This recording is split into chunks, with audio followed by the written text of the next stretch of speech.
Spinball was the very first Sonic spin-off to ever be created. In fact, it was also the very first Sonic game to be completely created by Sega of America.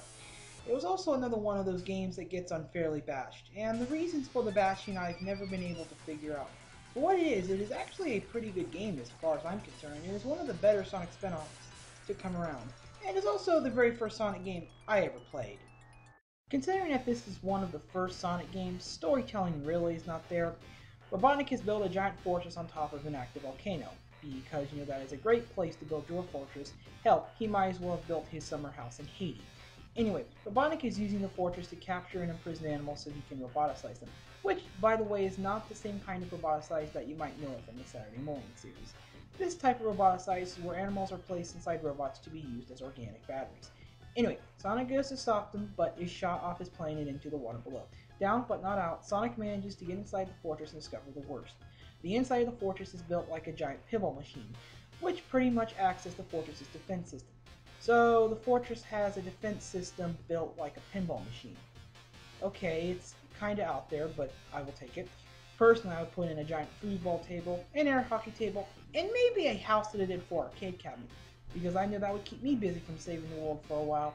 Anyway, Sonic realizes that the only way to get to Robotnik is to somehow make his way through the pinball defense system in order to free his animal friends and destroy the roboticized fortress. So there's your story for you. Not anything good, not anything bad, but being that it's a spin-off, I really wasn't expecting much. Now, the game plays out like a pinball game with some Sonic stuff thrown in. You need to work your way through the flippers, bumpers, teleporters, and pretty much anything else that gets in your way, like robot chickens, robot worms, and even a giant robot scorpion. Because everyone knows that a good pinball machine needs a giant robot scorpion. You need to find all the Chaos Emeralds in each level, which are not the same Chaos Emeralds you have seen in other Sonic games, because these ones are all blue, and there are 16 of them.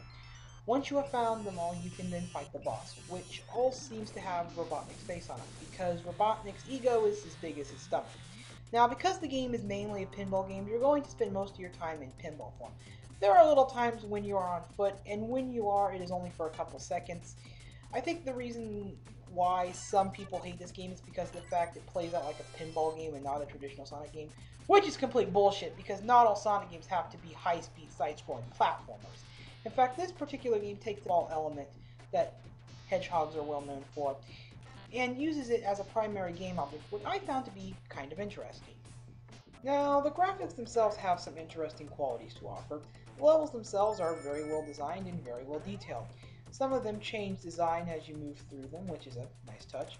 The character sprites, on the other hand, have mixed responses. The enemies and bosses look pretty good, but Sonic himself looks kinda ugly. I don't know who made the Sonic sprite for when he's on foot, but that person really needs to go back to art school. Although Sonic spends most of his time in ball form, which looks good, and so you really don't get to see ugly standing Sonic most of the time. The music is somewhat catchy, nothing I would listen to, but it is nice. The sounds in the game are all really nice and in great quality. I personally like the sound Sonic makes when he dies. And of course the sound of things blowing up. But then again, who doesn't like that?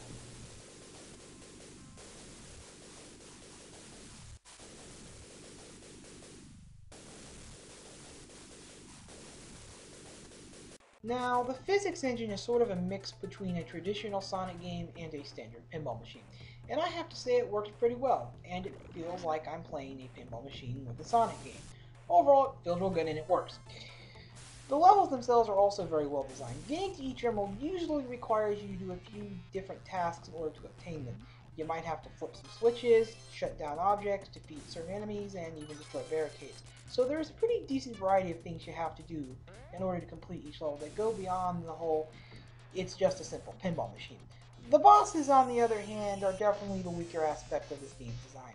Not only are they incredibly easy, but none of them can actually have attacks that can even kill you. Only the second boss, which actually has a trap that can lead you to death, and even then it's still easily avoidable. When you complete a stage, or you manage to collect every single ring in a stage, you enter a bonus stage. The bonus stages themselves are small pinball machines, each with a varied object that you have to complete in order to win. Overall, they're kind of fun and they're very well designed, except for one thing. The space between the flippers is too long, and a lot of times the ball will fall between them and there's no way to save it. Now I know that can happen with a real pinball machine, and even this game's normal stages, but it happens way too often in these bonus stages than it should for a normal pinball machine. The frame rate for the most part is pretty stable, but every so often it can slow down, but not enough to disturb your game. The game can also be played with up to 4 players. Each person takes turns playing their own game, and when you die it is the next person's turn. It's pretty neat. Only problem is trying to find friends who would want to play with you. Overall, Sonic Spinball is not only a good pinball game, but is also a good game in the Sonic spin-off series. So if you are a Sonic fan who's looking to try something different when it comes to Sonic, why not try some pinball? Or, in this game's case, some Spinball. Yeah, whatever.